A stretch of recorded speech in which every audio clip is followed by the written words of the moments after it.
深谷中，你领我走出来，我跌跌又撞撞，是你扶我站起来。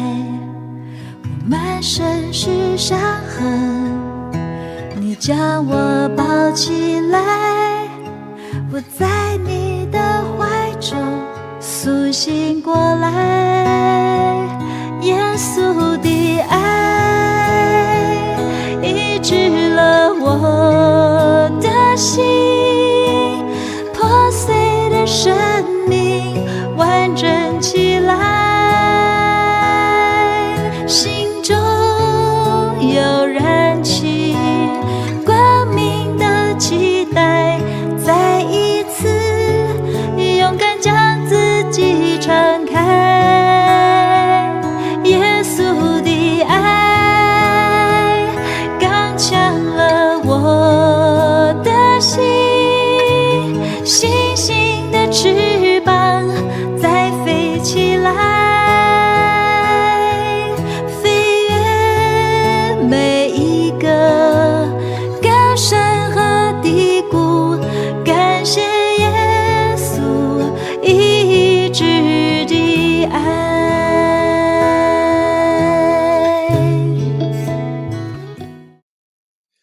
主内的弟兄姐妹平安。今天我们要来读的是《申命记》第5章第23节到第33节。在开始以前，我们先来同心祷告。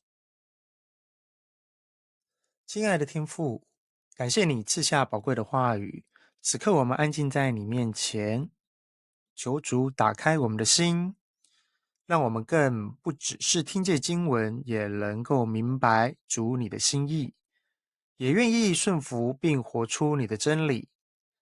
我们将以下的时间交在你的手中，愿主你丰丰富富的恩典来作为我们一天的开始。我们这样子祈祷都是奉靠主耶稣基督的圣名求，阿们。咱现在来听申命记第5章第23节。那时山内有火在倒，恁听见有声对黑暗中出来，恁大支族的领袖甲长老拢来我这。24节，恁讲，你看上主，阮的上帝予阮看见伊的荣光甲伟大，阮阁听见伊的声对火中发出。今仔日阮才知，上帝对人讲话，人也会活。25节，这个大火会甲阮烧死，阮若阁听见上主，阮的上帝的声，一定会死。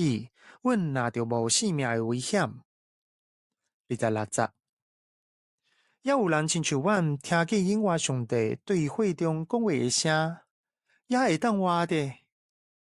27节，阮着进前去听上主，阮的上帝所有要对阮讲的话，将上主对你讲的话，拢甲阮讲，阮要听，嘛要实行。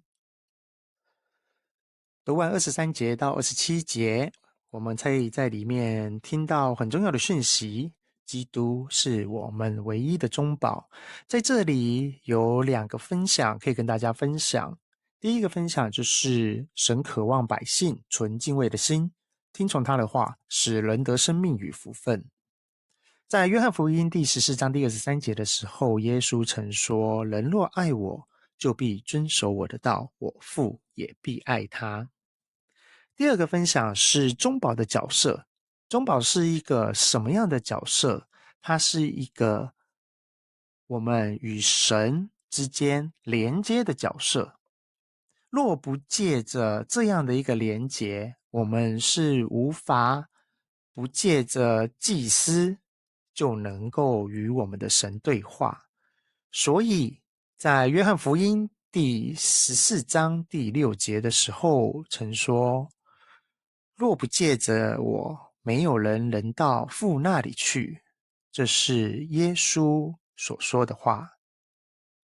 现在咱继续来听第5章第28节。恁对我讲的话，上主拢有听到。他对我讲，我有听到这个人对你讲的话，因讲了真对。读完第28节，我感觉是让人感到开心的，因为在这一节里面，神明确的表达肯定了百姓的一个心态。在这里也有2个事情可以跟大家来分享，一个是人面对神的圣洁的时候，才会意识到自己的有限。其实当他们在要见神之前，他们有很多洁净自己的行为跟仪式，但是当他们真的面见神的时候，他们都可以明确的感觉到神的圣洁与神的大能是无比的伟大。在罗马书第3章第23节的时候就说，因为世人都犯了罪，亏缺了神的荣耀，所以他们在面见神的时候，意识到他们与神之间是存在着可能会失去生命这样的一个危险的感觉。所以这时的他们是一个什么状态呢？是活在恐惧中的状态哦。那第2个与大家分享的就是我们来到神的面前。我们为什么可以来到神的面前？在希伯来书第12章第24节的时候就说，为此他做了新约中的中保，既然受死赎了人在前约之时所犯的罪过。这个在说的就是我们的耶稣，他为我们的罪受死钉十字架，成为我们能够与神重新连结的重要中保。继续咱要来听第5章第29节。恶盲因存这款心敬畏我，常常守我的诫命，互因甲因的子孙永远得到福气。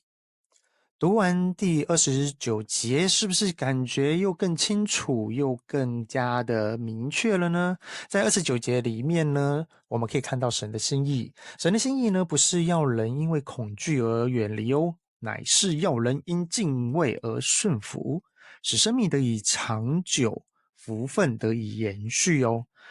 这个问题不在于神是否说话，而是在于人是否愿意听，愿意回应。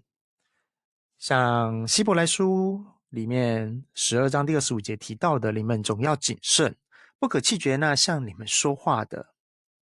因为约翰福音也提到，我的羊听我的声音，我也认识他们。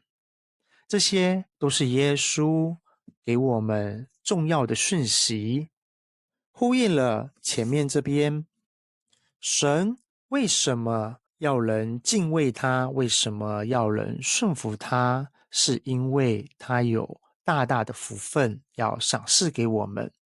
这个出发点是不是很让人觉得开心与兴奋呢？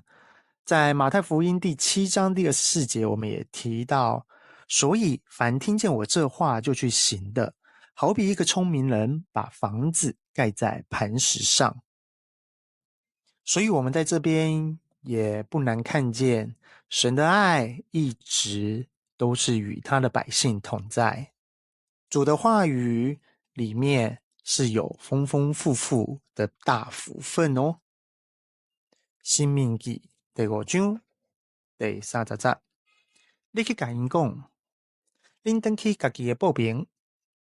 31節，摩西，你著我點我遮，我要將你所著教示因的誡命、規律、命令攏甲你講，互因通佇我賞賜因做產業的地實行。32節，所以恁著切實遵行上主恁的上帝的命令，毋通偏左偏右。33節，恁攏著行上主恁的上帝命令恁的路，互恁佇要去佔恁的地受福氣，久長徛起。讀完第5章第30節到第33節，有沒有發現神的命令是出於愛，為要人得生命？在實現順服，愛與神是密不可分的。在新约里面，约翰福音第14章第21节也提到，有了我的命令又遵守的，这人就是爱我的。所以顺服神也是一种爱神的表现，也是在建立我们与神之间的关系。而在经文里面，我们也可以感受到，信仰不只是影响个人，也影响家庭与后代。在我们生命记第5章最重要的一个部分，就是神的诫命。神为什么要颁布诫命，并且刻在石碑上？难道不是为了后代长久的恩典吗？在以弗所书第6章第4节的时候提到，只要照着主的教训和警戒养育他们，相信主的话是有力量的，也必成为我们最强的束腰带。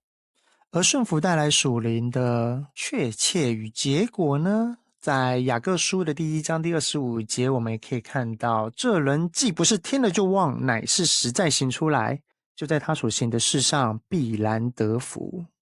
所以我们在这个经节里面常常看到有2个字，就是行，在华语里面就是行出来的意思。那行出来在神的话语里面不断的重复出现，有考过试的人就知道，这个应该是一个重点。今天的经文带我们回到何烈山，看见以色列百姓在神荣耀与威严中听见神的声音，心中充满敬畏。神不只向他们说话，也向我们说话。神不只呼召他们顺服，也在基督里呼召我们走生命的道路。跟大家分享4个在经文里面的领受。第一个是真正的敬畏，是知道自己需要神。第二，神看重内心的真诚，不是外在的宗教表现。所以神听百姓的声音，让摩西成为他们的中保。第三，神的命令是爱的引导，不是压制。第四，今天我们借着基督直接来到神的面前，耶稣是我们与神的中保，使我们与神得以重新连结。在旧约中，百姓因惧怕而需要中保；在新约中，我们因基督得以亲近神。这段经文记载以色列百姓在何烈山亲身经历神的荣耀与威严之后，对神圣洁的敬畏，以及神透过摩西再次表明他对百姓的心意，要他们听从他的话，好使他们和子孙怎么样？得福气，得生命。希望我们都能够领受到神丰丰富富的福分，成为我们每一天的力量。我们一起来同心祷告。我们在天上的父，我们敬畏你，因你是又真又活的神。你向人说话，乃是要我们听从你的声音而得生命。主啊，求你赐给我们一颗敬畏你的心，不只听见你的话，也不让惧怕使我们远离你。求你引导我们行在你所吩咐的道路上，使我们得着生命与祝福，并将这恩典延续到我们的子孙，永永远远。我们这样子祈祷，都是奉靠主耶稣基督的圣名求，阿们。在你的山谷中，你领我走出来，我跌跌又撞撞，是你扶我站起来，我满身是伤痕，你将我抱起来。